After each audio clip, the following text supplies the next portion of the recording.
Bonjour et bienvenue sur cette chaîne. Ici nous parlons finance, tech, investissement et crypto-monnaie. Dans cette vidéo, nous allons parler de lending, c'est-à-dire de la possibilité de prêter ou d'emprunter de l'argent à la blockchain directement. Donc nous verrons les plateformes sur lesquelles il est possible de faire du lending, les risques que cela présente et également les avantages que cela peut vous procurer en tant qu'investisseur.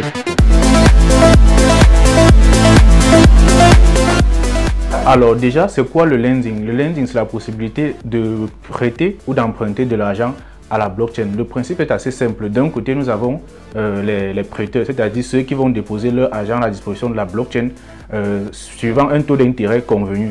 Donc ces personnes-là vont être rémunérées sur un certain taux d'intérêt parce qu'ils fournissent de l'argent à la blockchain.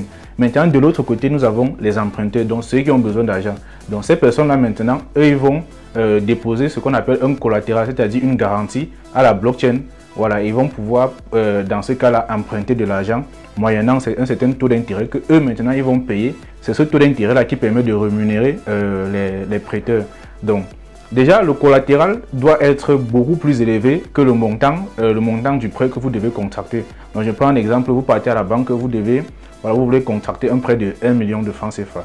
Donc maintenant, la banque vous demande une garantie. La garantie normalement que vous déposez doit être supérieure à la valeur du prêt que vous voulez contracter. Donc vous, par exemple, si vous prenez un terrain en garantie, le terrain en question doit avoir une valeur supérieure à 1 million de francs. Donc c'est un peu le même principe qui est appliqué au niveau de la blockchain pour s'assurer que ceux qui empruntent de l'argent viendront effectivement rembourser leur prêt, parce qu'il serait absurde de prêter à une personne un montant beaucoup plus élevé que la garantie qu'il a déposée. Là, il n'aurait aucun intérêt à venir rembourser le prêt qu'il a contracté. Donc c'est comme ça que le lending fonctionne. Donc là tout de suite nous allons passer sur la première plateforme sur laquelle c'est possible de faire du lending. Donc ce sera une plateforme centralisée. Nous allons passer sur Binance et je vais vous montrer un exemple pratique, voilà, de comment emprunter de l'argent directement. Ok, là je suis sur mon compte Binance, donc je vais aller ici dans l'onglet finance, ici tout en haut. Je pars dans prêt crypto. Voilà. Donc ici dans prêt crypto, voilà, dans cette première partie, vous voyez, je veux emprunter. Donc ici là, je choisis la crypto-monnaie que je vais emprunter. Donc moi, je vais emprunter de l'USDT, donc du stablecoin. Je choisis USDT. Donc je mets le montant que je souhaite emprunter. Je souhaite emprunter 300 $. Donc ici maintenant, je choisis la garantie, donc la crypto-monnaie que je vais déposer en garantie pour pouvoir emprunter de l'USDT. Donc ici, je vais choisir, puisque dans mon portefeuille, j'ai de l'Ethereum, donc je vais mettre mes Ethers en garantie. Donc là, vous voyez que voilà, ça a sélectionné automatiquement la quantité d'Ethereum que j'ai dans mon portefeuille et ça a mis cela en garantie. Donc ici déjà vous voyez on appelle ça LTV ratio. En fait ça c'est le ratio prêt, voilà, valeur. Donc c'est le ratio entre le prêt qu'ils m'ont accordé et la valeur de mes Ethereum que j'ai mis en garantie.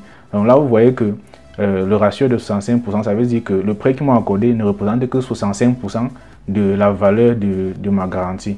Donc là, par exemple, ça veut dire que ma garantie est supérieure au prêt qu'ils m'ont accordé.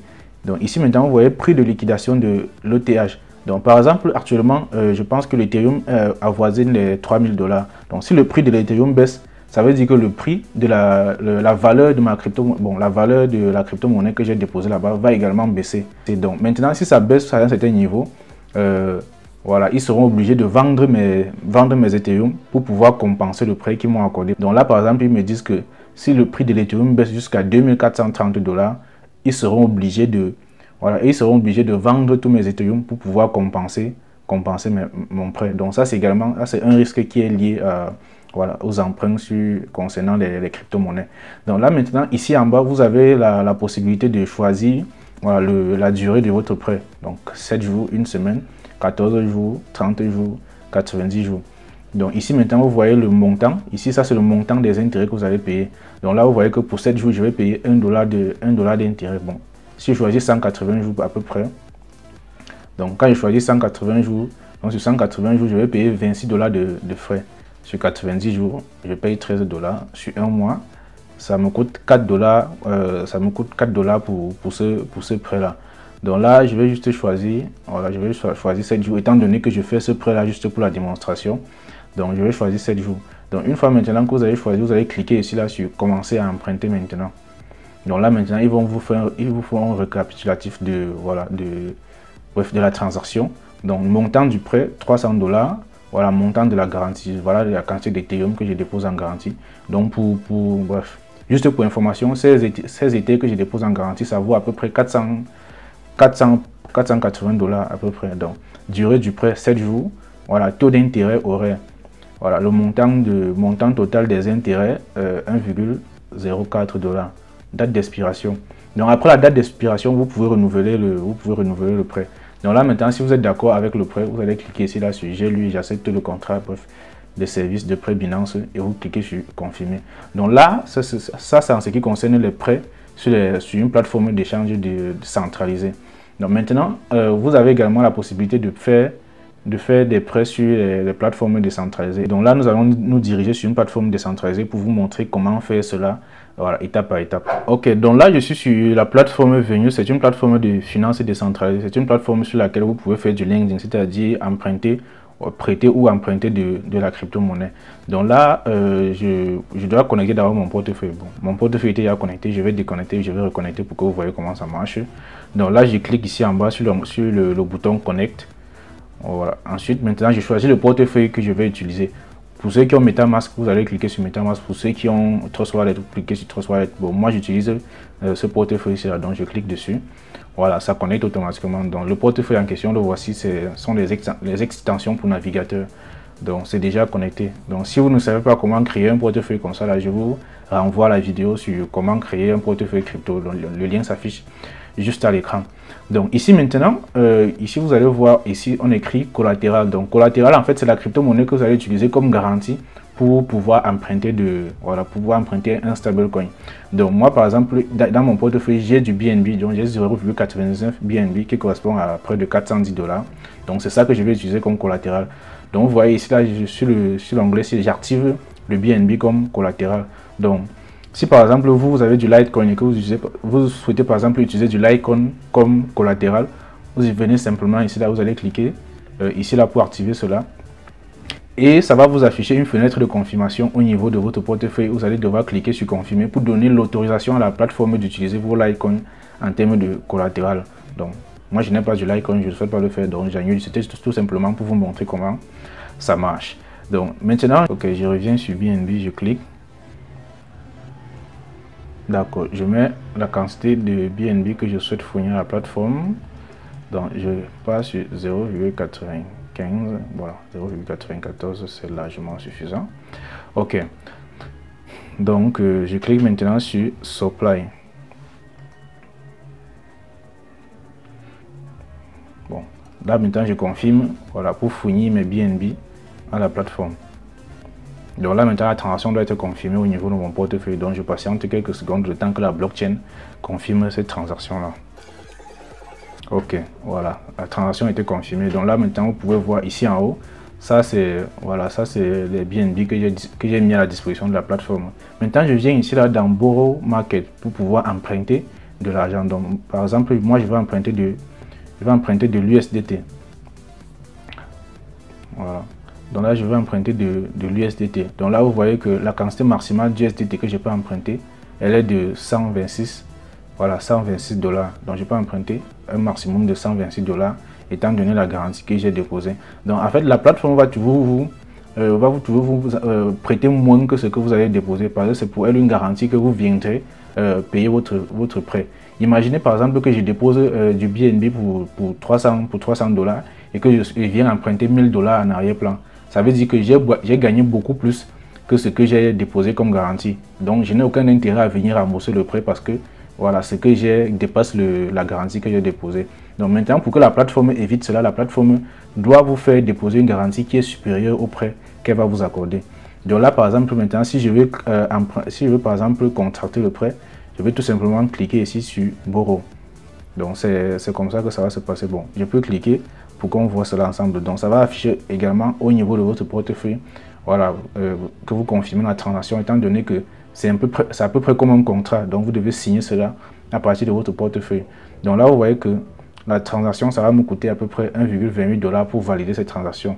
Donc là, je vais tout simplement annuler puisque je suis arrivé au bout du processus pour vous montrer comment emprunter de l'argent sur une plateforme décentralisée. Le lending présente des avantages, à savoir par exemple la flexibilité et le taux d'intérêt faible. La flexibilité, c'est la facilité avec laquelle vous pouvez contracter un emprunt. Vous avez vu tout à l'heure, pour contracter un emprunt, que ce soit sur Binance ou sur Venus, ça m'a pris à peine quelques minutes pour le faire. C'est vraiment à l'opposé de la finance traditionnelle où pour avoir un emprunt, il vous faut fournir un tas de documents, passer par des procédures qui peuvent durer des semaines et des semaines. Donc, le taux d'intérêt également est assez faible. Vous avez vu, pour un emprunt de 300 $, j'ai payé uniquement $1 d'intérêt. Donc, ensuite, maintenant, il ne faut pas oublier que outre ces avantages-là, il y a également des risques, voilà, que cette pratique, c'est-à-dire le lending, comporte. Donc, les risques, déjà, de 1, nous avons le risque de liquidation. Donc, je vous ai parlé tout à l'heure de la liquidation. C'est lorsque la garantie que vous déposez pour pouvoir emprunter une crypto-monnaie perd en valeur. Et lorsque cette garantie perd en valeur jusqu'à atteindre un niveau où elle ne peut plus compenser le montant de votre prêt, la plateforme est obligée de liquider, de vendre par exemple votre garantie pour pouvoir rembourser votre prêt. C'est fait de façon automatique sans que vous n'ayez à intervenir. Donc, quand vous empruntez de l'argent sur les plateformes, que ce soit centralisées ou décentralisées, voilà, il faut avoir cet aspect-là dans un coin de votre tête. Maintenant, le deuxième risque, il est beaucoup plus lié aux plateformes décentralisées, un peu comme Venus dont je vous ai montré l'exemple tout à l'heure. Donc, ces plateformes-là sont gérées par ce qu'on appelle des smart contracts ou encore des contrats intelligents. Donc, ce sont des algorithmes qui vont, suivant un certain nombre de conditions, voilà, gérer les prêts et les emprunts de façon automatique. Donc, lorsque, par exemple, tout à l'heure, je décide d'emprunter de l'argent, ce n'est pas un être humain qui est derrière pour regarder le fonctionnement, mais c'est un algorithme qui se charge de vérifier si toutes les conditions sont remplies pour qu'elle puisse m'accorder ce prêt-là. Donc maintenant, le risque, c'est que ces algorithmes, c'est de l'informatique. Et comme c'est de l'informatique, voilà, c'est hackable. C'est-à-dire des personnes qui ont des grandes compétences en informatique, des hackers, peuvent essayer de fouiller ces plateformes-là pour trouver les éventuelles failles à l'intérieur pour essayer de vous voler votre argent. Donc ça également, c'est un des risques que comporte le fait d'emprunter de l'argent sur des plateformes décentralisées. Donc maintenant, il faut savoir que face à ces risques-là, il y a plusieurs solutions qui s'offrent à vous. Donc déjà, la première solution, c'est de choisir les plus grandes plateformes. Donc si vous souhaitez en savoir plus, je vous invite à rejoindre le groupe Telegram dont le lien est dans la description, dans lequel vous pouvez me poser directement vos questions et je me ferai un plaisir de vous répondre. Donc, une des solutions, c'est de choisir les plus grandes plateformes parce que ces grandes plateformes-là sont généralement auditées, c'est-à-dire il y a des experts en sécurité qui vont tester, qui vont fouiller la plateforme pour essayer de trouver d'éventuelles failles et de les corriger. Donc là, c'est la première solution. La deuxième solution maintenant, c'est de contracter ce qu'on appelle une assurance décentralisée, c'est-à-dire que vous allez contracter une assurance sur la plateforme de telle façon que si la plateforme se fait hacker, voilà, l'assurance va vous payer, va vous dédommager, pardon, pour l'argent que vous avez perdu. Donc ça, c'est également une des solutions qui s'offre à vous. Donc évidemment, dans une prochaine vidéo, nous aurons l'occasion de parler de ces assurances décentralisées là. Donc pour en savoir plus également, je vous invite à vous exprimer en commentaire ou à rejoindre le groupe Telegram. C'était tout pour cette vidéo. Si vous avez aimé le contenu, je vous invite à vous abonner, à activer la cloche de notification et à mettre un like si vous avez vraiment apprécié. Portez-vous bien et à la prochaine.